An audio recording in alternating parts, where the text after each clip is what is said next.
The next writer whose work you're going to hear through the lovely voice of Victoria, who's sitting over there.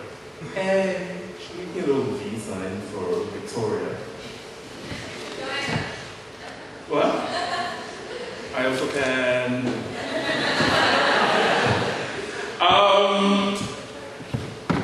Victoria's going to be reading the work of, so I'm going to backtrack us. I mean, it's been referred to a number of times today with the penguins, not the fucking penguins. So, you know, there was all this shit that just went down with the National Library Board, right? Like, I don't need to rehash this. Does anybody not know what happened? There might have been people from out of town, right? Don't be mean. Fucking judgy gay people. You know who's going on secret next. He isn't already. So there's all this shit that went down at the National Library Board. Basically, they fucked up and, you know, they want you to still like them because they look sad. With outreached hands and fists or whatever. And, you know,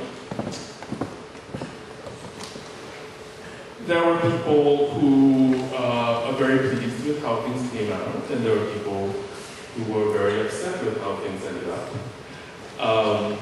But our next writer tonight was probably the first writer to take a very, very clear stand and basically tell them to go fuck themselves. And for that, I'm eternally grateful. Her name is Ovidia Yu. She is not here tonight, am I correct? She's not here. Okay, so I can talk shit about her, but I know. She can't be with us this evening. She's not dead, I should say that first. That's okay, interesting. She can't be with us tonight. It's not like she's dying. She's not okay. I mean, not except in the way that we're all dying. As you know, there is somebody in that. No, actually, we're all dying. So, Ovidia, Victoria Lynn, over here, the V for Victoria, also by Yi-Sheng, will be reading the writing of Ovidia Yu. Please welcome to the stage, Victoria Lynn.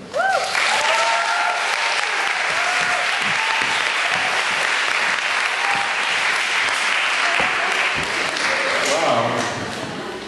I'm sorry, I don't understand what that is. I'm like,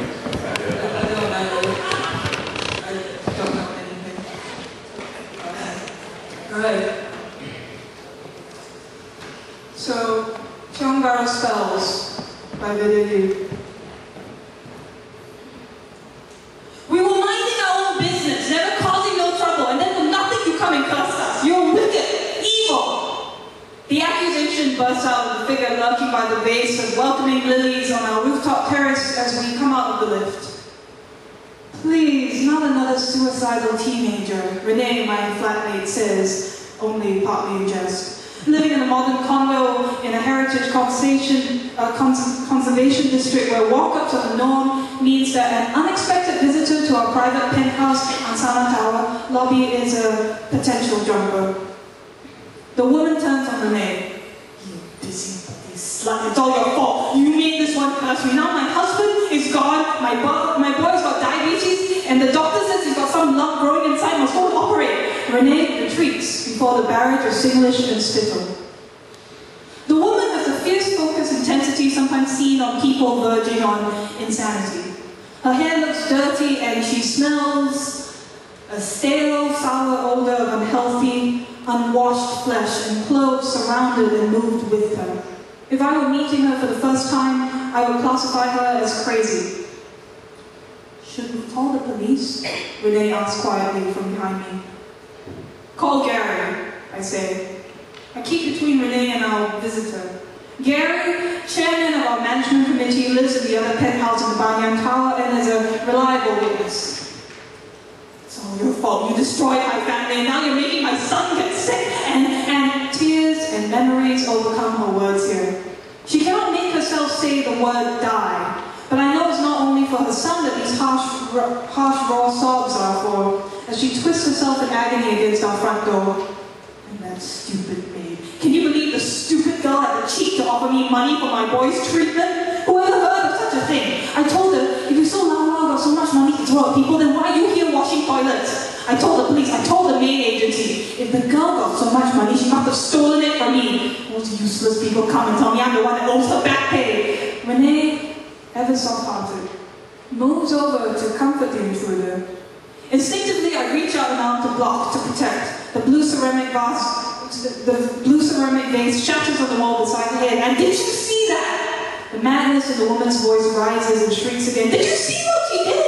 I didn't break that, but I know you're all going to blame me. No one is blaming you, Renee says, but she retreats to safety behind me. She obviously doesn't recognize the woman. It is not surprising that I remember the woman. After all, I remember everything about Tionguru since the 1930s, and it was only a year ago that we met at the newly reopened market. The old stigma of subsidized government housing is forgotten in our district's graceful curved balconies and pastel wooden shutters, and the vegetable patches between rows of terraced walk-ups are tended by a mix of original inhabitants and recent arrivals. In the pre-war days, they were called Meirenmu, or houses of beauty, because mistresses of wealthy businessmen lived here. Now that coffee bars, modern bistros, and retro bookshops have moved in, property prices have gone up, attracting real estate agents like this woman. The first time I saw her that day was at the market when she cut in ahead of me in the Chikwe stall.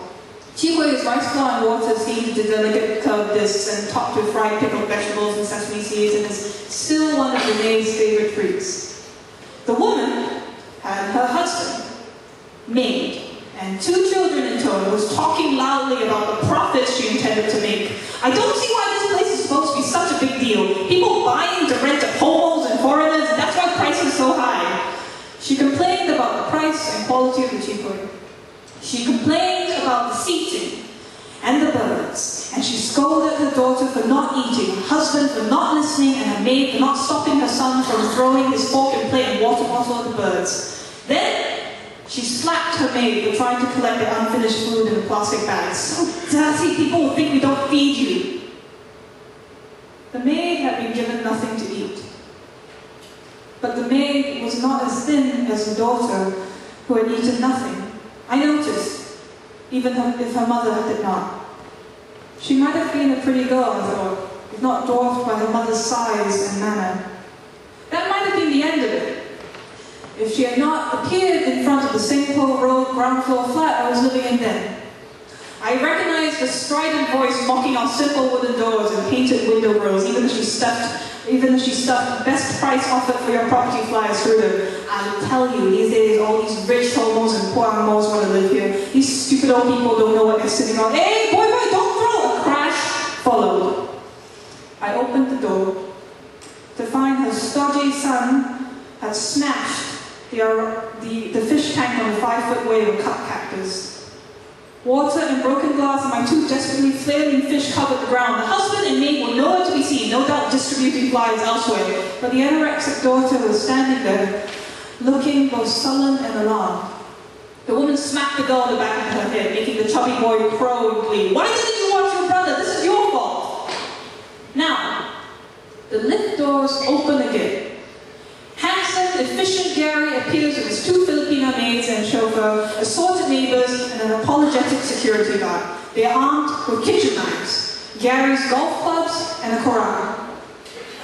Police are on their way, Gary says. Renee just said you had a psycho up here. I didn't know she meant a psycho as a suicide, murderer, or opposition party member. She's the wicked one! She took my husband away! She's killing my son! The woman shouts at them. Here, at last, we have arrived at the heart of the woman's bitterness. Instead of recognizing it, stress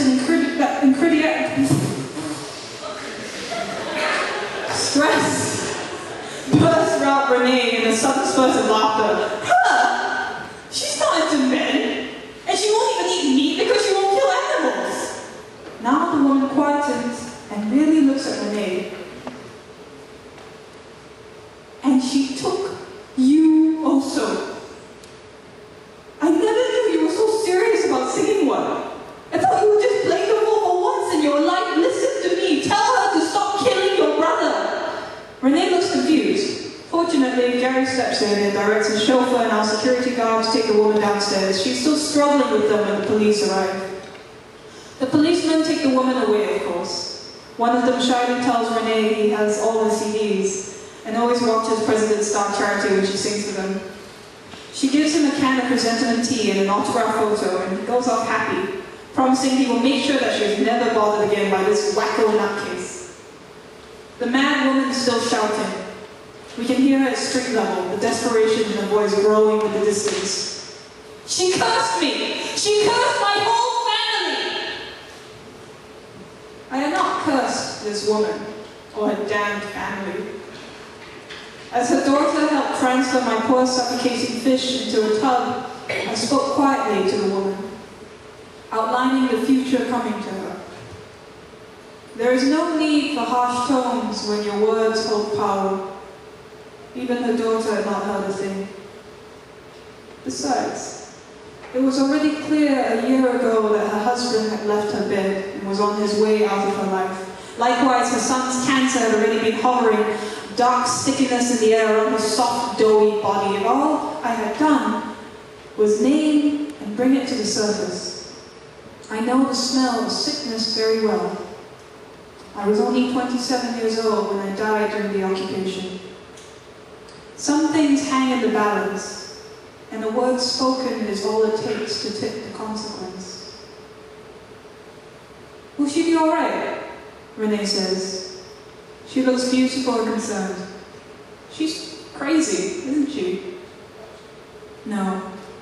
The woman is not crazy yet, but she will be soon, and she's likely to find herself labeled crazy long before that happens. Perhaps after she tells her story to her boss, her shift supervisor at McDonald's, who, though sorry for her, will be forced to fire her because of parents' complaints that she frightens their children. And of course the police and the court appoint a psychiatrist who will label her delusional and psychotic. I decide it is safe to forget her. But Renee still looks shaken. What she said just now, for a moment I almost seemed to remember. It is as though some bitter echo remains in her. I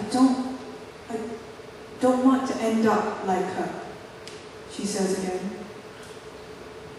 When my Renee first said that a year ago, she was referring to our uninvited visitors' hard, calculating eyes and the harsh lines etched around a discontented mouth, stained with cheap lipstick. That was when I decided to save her from her life. I called her Renee, meaning reborn.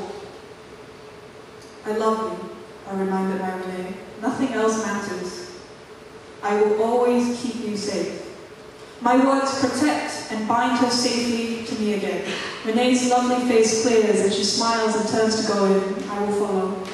But first, I will adjust the sand, the salt, the watching seas that shield our entrance. I heal the shattered vase and its contents and feel subtle barriers of protection rise. These items are more for show than anything else, of course. The most powerful magic still lies in words, not in words spoken, but in directions heard.